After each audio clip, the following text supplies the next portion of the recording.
mas nanaisin ko na maghintay sa muling pagbabalik ng Panginoong Hesus ng 1,000 beses kaysa 1 beses na pagtalikod sa Kanya. Kapag tumambay ka sa luma mong pagkatao at na-enjoy mo ito, magsisimula ang panlalamig. Kaya naman, hindi mo napapansin, unti-unting nagkakaroon ng pagitan sa inyo at si Lord, sa iyo at ang Panginoon. Naglalagay ka na pala ng pader sa pagitan nyo ng Panginoon. Hindi po natin to napapansin. Dahan-dahan yan. Unti-unting nababawasan ang prayer life mo. Unti-unting nagkakabungi ang devotional life mo. Unti-unting tinatamad ka ng umattend ng Sunday. Bakit kaya? Kasi may panlalamig na.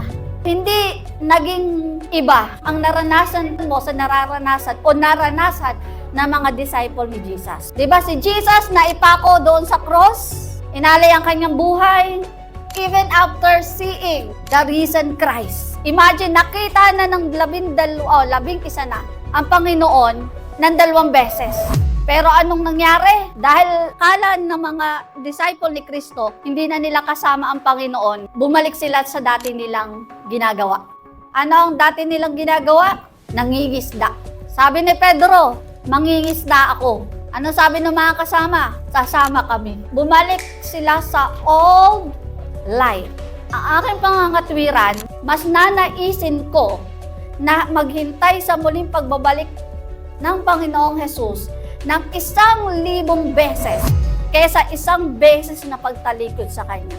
Ang laki ng epekto ng 1 beses na pagtalikod sa Panginoon. Posibleng hindi ka na makabalik. Ngayon, bumalik sila sa old life. Ito yung eksena, eksaktong pangyayari kung paano natagpuan ni Jesus ang mga alagad. Saan natagpuan ni Jesus ang mga alagad? Sa bangka, sa pangingisda.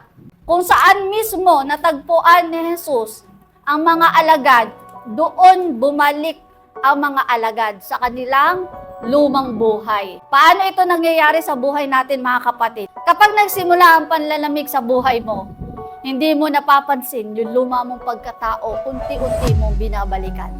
Unti-unti ka palang bumabalik dun, di mo namamalayan. Despite the falling away or returning to the familiar. Ano yung familiar? Yung old life.